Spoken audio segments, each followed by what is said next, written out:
If you truly believe in global warming, why wouldn't you want nuclear? Why is it that every single Democrat, everybody who believed in the Green New Scam, why is it when everyone believed in all the nonsense and you say, well, let's just build more nuclear plants? Oh, no, can't do that. Why?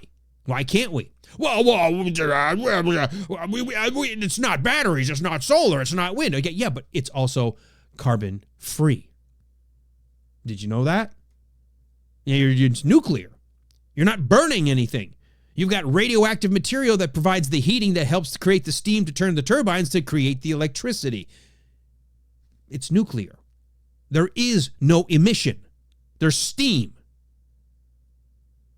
I've always wondered, if you really believed in the man-made global warming, why wouldn't we build nuclear power plants on just about every square city block? Not massive 3 Mile Island kind from the 70s. And in fact, even here in Georgia, Plant Vogtle is a ginormous boondoggle because it went 3 times overrun in its cost.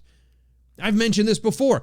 They've got these 3rd and now 4th generation technology nuclear facilities that would take up 1/3. Now, maybe they're not going to be as massive. You'd have to build more of them, but you can build them faster. And then they're safer, they're smaller, and yet no emission. Donald Trump has committed to doing just that. You heard him here. You heard him talk about natural gas, about drilling for gasoline. You heard, of course, talking about nuclear.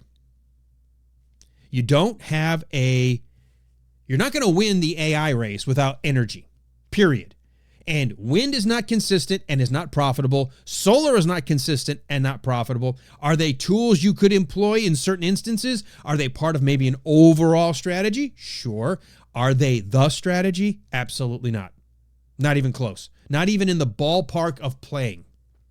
And it's been that way for a while. Are the solar panels getting better? Yeah. But they are not a replacement for coal or natural gas, and certainly not for nuclear.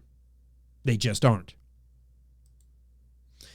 Now, obviously, one of the things that Donald Trump wanted to talk about at the World Economic Forum this morning, or today at Davos, was about the ongoing issue with Greenland.